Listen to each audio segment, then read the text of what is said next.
জয় শিবধাম কলা মধুর নিয়ম নিয়ে বলে দিচ্ছি।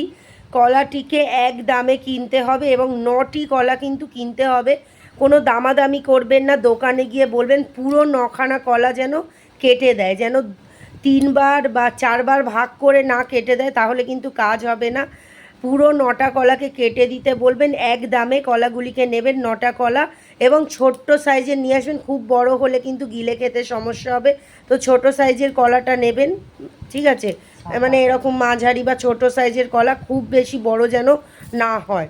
কলার নিয়মটা এবার কিভাবে করবেন, কলাটি 9টি কলাকে 3 দিনে খেয়ে শেষ করতে হবে। প্রথম দিন 3টে কলা খেয়ে শেষ করবেন। কলাকে প্রথমে সকালবেলা খাওয়া দাওয়ার পরে, দুপুরে খাওয়া দাওয়ার পরে এবং রাত্রে খাওয়া দাওয়ার পরে, খাওয়া দাওয়ার পরেই কিন্তু কলাটিকে খেতে হবে। তো প্রথম দিনের নিয়মটা আমি বলে দিচ্ছি। প্রথমে যখন খাচ্ছেন তখন কলাটিকে দুভাগ করবেন। যে কলাটিকে নিয়েছেন, একটি কলা ছিঁড়ে নিয়ে সেটাকে দুভাগ করবেন, দুবার ভাগ করবেন। 3-4বার কিন্তু ভাগ করা যাবে না, ভাগ করে কিন্তু গিলে খেতে হবে, চিবাবেন না।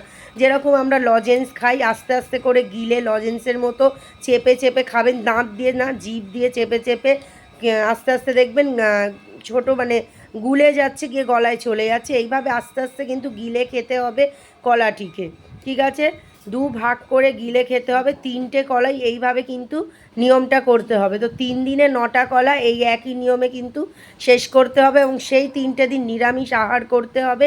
আর মধুটিকে কিন্তু অবশ্যই সকালে স্নান করার পরে এফেক্টিভ জায়গায়, যেখানে সমস্যা রয়েছে সেখানে লাগাতে হবে, এবং রাত্রে ঘুমাতে যাওয়ার আগে শুদ্ধ অবস্থায় লাগাতে হবে, ঠিক আছে? মানে খাওয়া দাওয়া জামা কাপড় ছেড়ে দেবেন, দিয়ে শুদ্ধভাবে কিন্তু সেই সমস্যার জায়গাতে লাগাতে হবে। সকালবেলা এবং রাত্রেবেলা ওই মধুটা কিন্তু দিতে হবে সেই সমস্যার জায়গায়। আর কলাটা 3বার খেয়ে শেষ করতে হবে, ভাগ করে একদিনে। এইভাবে 3 দিনে শেষ করতে হবে। তারপরে 9 দিন গ্যাপ দিয়ে, কলাটা শেষ হয়ে যাবার 9 দিন গ্যাপ দিয়ে আবার আপনাদেরকে এসে পরিয়ে নিয়ে যেতে হবে। এইভাবে 3বার পরিয়ে নিয়ে নিয়মটা কিন্তু করতে হবে, ঠিক আছে?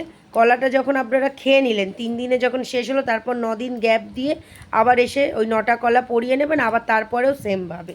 এইভাবেই বিধিটি করতে হবে। জয় শিবধাম।